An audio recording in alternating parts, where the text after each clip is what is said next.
So some implications of that central act of storytelling.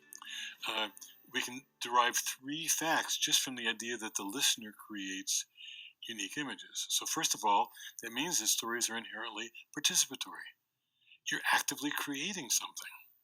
And by the way, that's not a small thing. When people are actively creating something, but in a group, it builds a great sense of community and connection. I mean, think of barn raisings and quilting bees.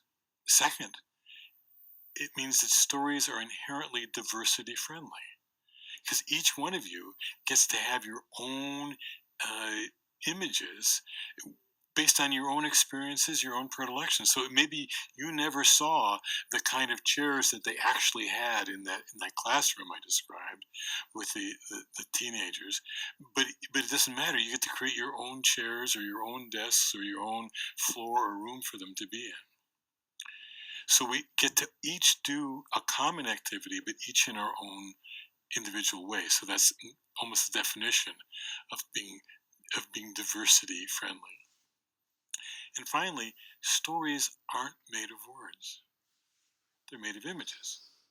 Well, can be a big step for us because in all my education, the implication was there, and sometimes it was explicitly said that if you held an Edgar Allan Poe story, the printout of it in your hand, you had the story.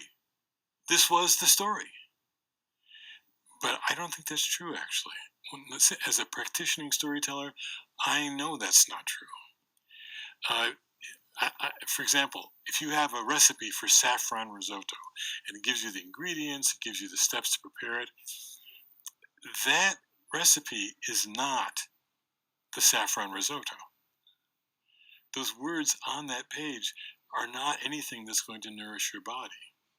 Now, they're important because they're actually how you help make the meal. So the recipe helps you make the meal, but it's not the meal. And in the same way, the words on the page are not the images in the listener's mind. They help the listener make the images. But what's really the story, what really makes a change in the listener's mind and therefore in their body and their behavior is the images in the listener's mind. So the images that any one of us experiences are actually the story. The words are just a way to describe those images so that someone else can imagine them. And that means that it's not just words, of course, it's all the other elements of oral language. So from all of this, we get that the first job of the storyteller is to stimulate your listeners to imagine. Now think about it. The first primary job, the one that if this doesn't happen, none of the other good effects of storytelling happen. That first job is not to recite, to memorize, to present. It's to stimulate, to imagine.